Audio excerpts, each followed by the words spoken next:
Hello everyone, Charles Watts here, the Arsenal correspondent at Goal, joining you on Tuesday. I hope you had a good start to the week. Arsenal having a very, very good night last night at the London Football Awards. Not surprising given the fantastic season that they are enjoying. So congratulations to everyone who picked up awards. And look, to be fair, that was pretty much everyone connected with Arsenal who was there. Mikel Arteta, Manager of the Year. Martin Odegaard, Player of the Year. Bukayo Saka, Young Player of the Year.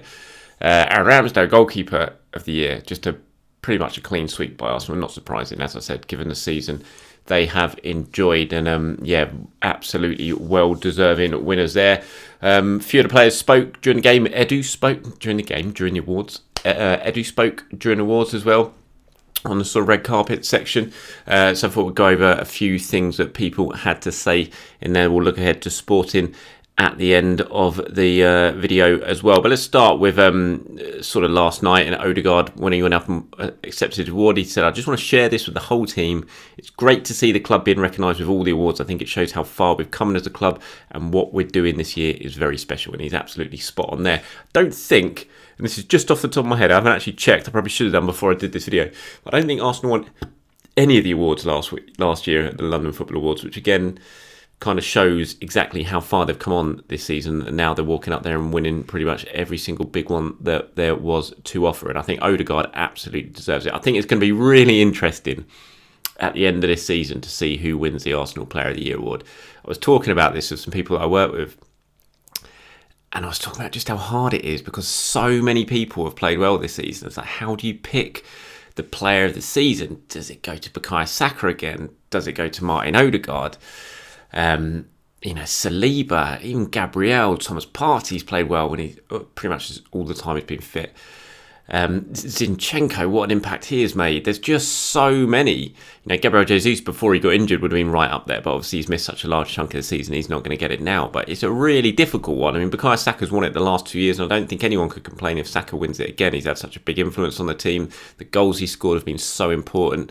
Not just the amount of them, but the actual stage of scoring goals as well. He's not been stat padding, as they call it, and scoring the fourth goal in a win. He's been scoring either every goal he's scored has either been an equaliser or one to give Arsenal the lead. That shows how he's stepping up at crucial moments. I think for me, and there's still 11 games to go, so it's hard to say right now, but I think as it stands, I would probably give it to Odegaard. I think Odegaard's been so influential on this team. He's stepped up. He scored 10 Premier League goals, which was the one sort of question mark over Odegaard was, does he score enough goals? And I think he's answered that question absolutely emphatically this season with 10 goals already, and we've still got 11 games remaining. But I just think the influence he has on the team, I think when Odegaard plays well, Arsenal play well. And you can say that about a few players. You can probably say that about Saka. You can definitely say that about Partey. But I just think for me, the impact that he's had, the tone that he sets for the rest of the team to follow with his pressing, with his energy, with his unbelievable work ethic, and then his absolute quality as well when he's on the ball. For me, I think Odegaard just shades it, so I think that was a very deserving winner for him yesterday. I mean, Aaron Ramsdale absolutely has been goalkeeper of the year, no doubt about it, in London. He says he was asked about Arsenal, and he said because Ramsdale's obviously had not difficult, but he's been at Bournemouth, he's been at Sheffield United, he's been moving around. Now he's finally found a proper home here, and he says, this is a place now where I see myself for 10, 12, 15 years. That's the aim, that's the goal. That's the aim, to stay at the top for that amount of time. Hopefully I'll never leave and I'll become a real hero and legend of this football club. He was then asked about Mikel Arteta and the impact he's had in his career, and he said from the first phone call, from the first day, he said, be yourself. You don't need to be anybody who hides behind an image or to shy away from speaking up in the changing room. The first day I came in, thankfully I knew a few boys from England, so I was able to come in and joke straight away, and people can see my character. It's definitely allowed me to express myself on the pitch from the first game. And yeah, I thought those were interesting comments, the way he talks about Arteta there and that first phone call and how he's let him express himself on the football pitch. And you see that from Ramsdale. He looks totally free when he played for Arsenal, doesn't he? He has done from the moment he's walked in here. It's just that it's just been this big breath of fresh air. And his character just comes across on the pitch so much. And I think he's such a popular player in the changing room. So congratulations to him. Bukayo Saka, I mean, if you saw his acceptance speech yesterday, I think it's really hard to look and listen to Saka and not just kind of go at the end of it, oh, you're so lovely. He's just such a nice guy. I mean, there can't be any nicer footballer in the world than Bukayo Saka. Whenever he talks, whatever he talks about, he's just such a nice guy. He just comes across. Everyone you speak to says the same thing about him as well. It's not an act. It's not anything like that. He's just genuinely, and has been from when he's a really young kid to what he is now, just this courteous, really nice bloke. And he just came across that in that speech yesterday when he talked about how this was for all the children of London, and how he used to be one of them, and now look where he is, and that shows that everyone can do it and achieve something. And it's just such a brilliant role model, brilliant footballer, brilliant bloke. And Arsenal's so lucky that they have him, and fingers crossed when that contract announcement comes, which hopefully will be very, very soon, that they're going to have him for a long, long time. So yeah, just a fantastic representation really of the football club to have Bukayo Saka at Arsenal, and thoroughly deserving of his Young Player of the Year award. Like I said, he could have easily won the main Player of the Year award as well, given his performances this season.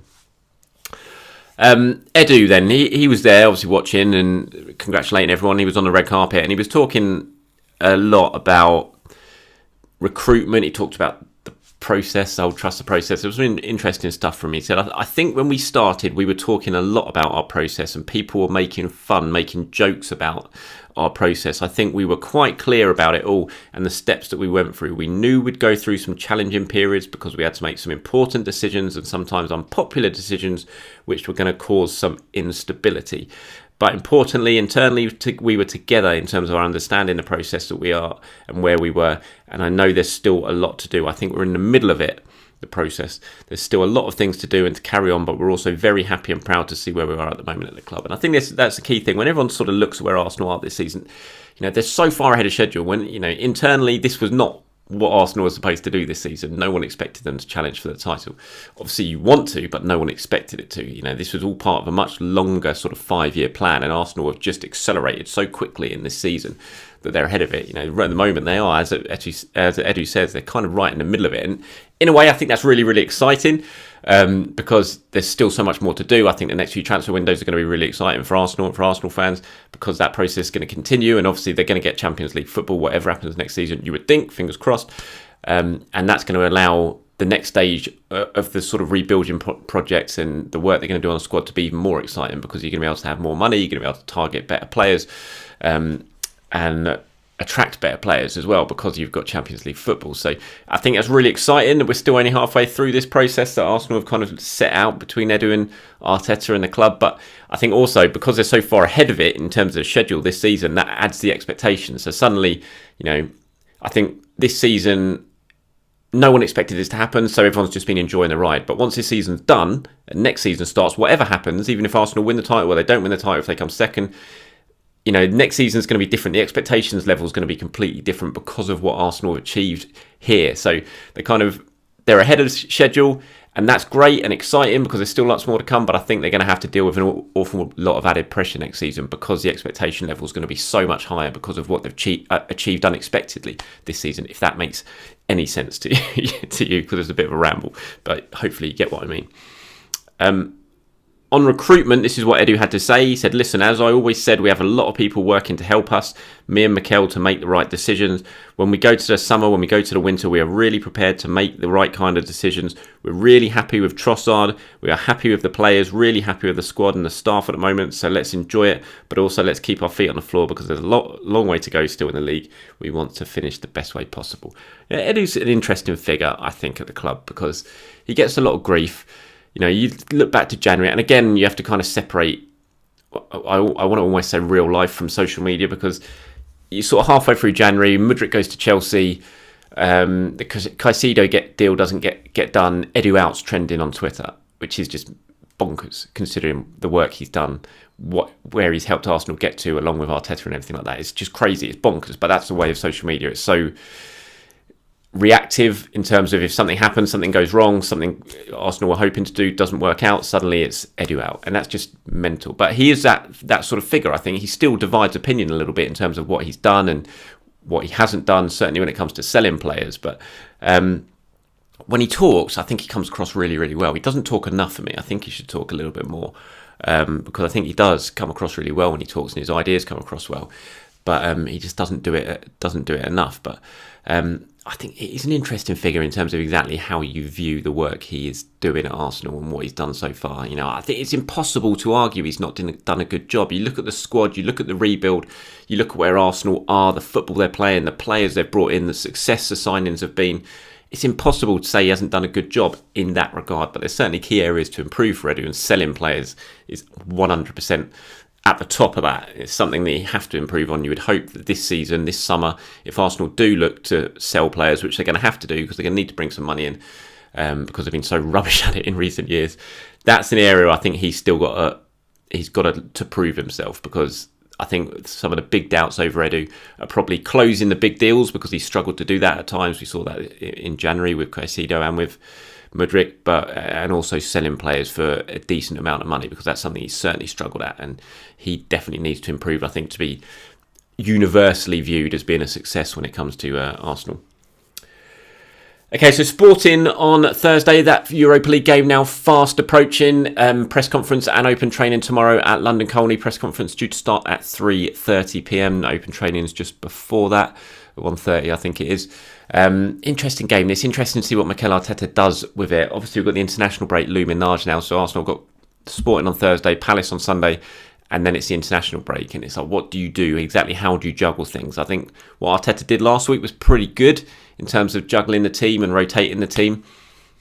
But obviously, this is complete knockout football now. The last week was the first leg. You always knew you had the Emirates to fall back on for the second leg. This is it now. There's no...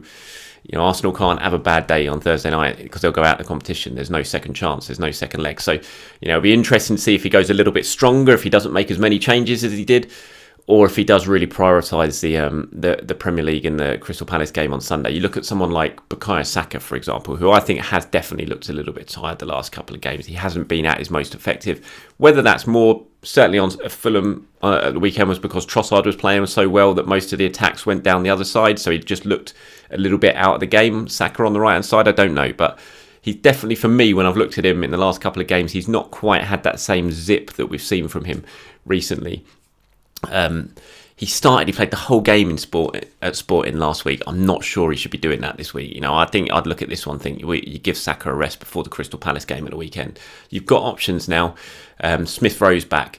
Reece Nelson's obviously there as well. Fabio Vieira, I think, has been playing much, much better in recent weeks and is becoming more and more of an influence. So I think there is options there. You can play Trossard out on the right if needs be. So there are definitely options there, and for me, I'd be resting Saka. I wouldn't be getting too excited about Jesus starting up. I'd be surprised if Jesus starts. I don't think we'll probably see Jesus start until after the international break. I think Arsenal will use this little period now to kind of just bed him in, to bring him back, to get him, half an hour in games like we saw at Fulham. I think he'll probably get the same against Sporting. I'd be very surprised if we go there and see him straight into the starting 11. I mean, can't rule it out, of course not. But I just think this is the period that Arsenal are going to bring Jesus back slowly, give him minutes he needs, don't push him too hard, just let him get fit, let him get back settled in the team, and then after the international break is probably when we see him start playing regularly from the start, because you just don't need to take that risk at the moment, especially with the way Trossard is playing, if you're going to play him as a false nine.